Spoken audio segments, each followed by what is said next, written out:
Before the 1930s, Americans assumed that individuals, especially if they were men, were responsible for their own work lives. Workplace rights owed more to union bargaining, a manly showdown, not a legal negotiation, than federal regulation. Suckers were born every minute, and it was every man's own responsibility to make his way in the world. Markets were king.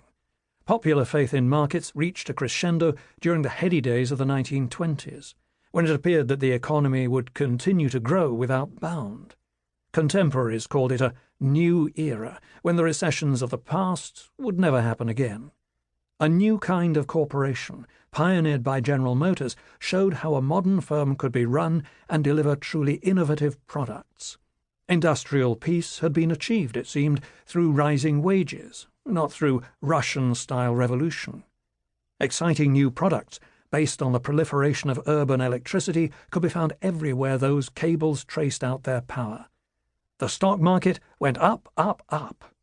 All these new gizmos and rising stock prices nonetheless hid a weakness in the economy. When the Great Depression came, the industrial economy unspooled. But just as important, so too did the stories that explained how the economy worked. Men, good men, lost their jobs. Fortunes disappeared, but so did companies. Supply and demand may have worked in theory, but in reality they just worked you over. In this crisis, with everything up for grabs, industrialists, unionists, and policymakers put American capitalism on a new footing of stability.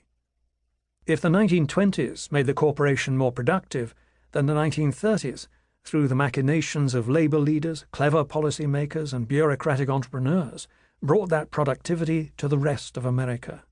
The political and business choices of the 1930s created a new industrial security for labor and for capital that enabled the post-war good life.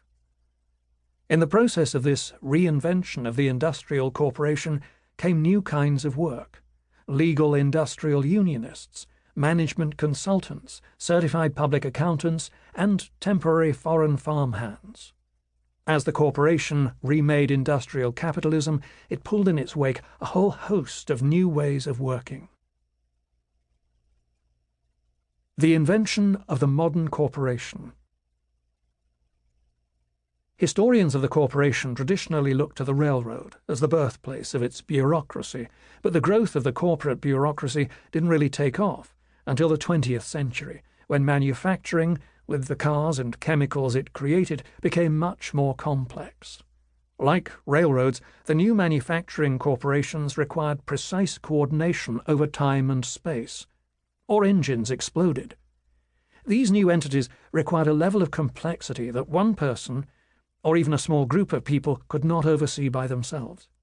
For the first time, layers of management were needed in order to effectively run an enterprise.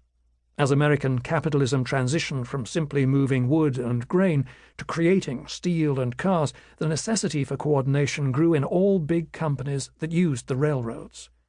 After the Civil War, huge industrial concerns used holding companies to buy out their rivals, as well as their suppliers.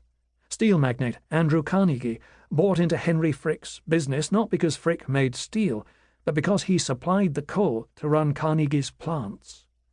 To the public, the purpose of these trusts appeared to be monopolistic control, and sometimes it was, but that was not the only goal.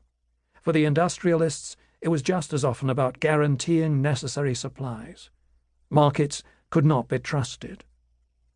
Coordinating activities across national and international distances required a lot of confidence, a level of faith that market transactions often could not provide. Eliminating markets was the dream of the 19th century, and not just in terms of suppliers. From 1895 to 1904, 1,800 industrial firms consolidated, with three-quarters of them merging 5 or more companies. Accelerating in the 1890s, trusts began to dominate every area of the U.S. economy. These grand consolidations included the apical U.S. Steel, but also lesser-known oligopolists like American Chicle, American School Furniture, American Seeding Machine, American Snuff, and American Stogie, all of which controlled more than 70% of their respective markets, except U.S. Steel, which only controlled about 2/3 of the U.S. steel market. Every industry had its trust, amalgamating smaller entities from the old manufacturing regimes. Out of this burst came the grand industrial names of the 20th century: DuPont, Eastman Kodak, International Harvester, National Biscuit, Amalgamated Copper, and International Paper. Industrial markets were monopolies in disguise, with vast, centrally controlled networks of supply.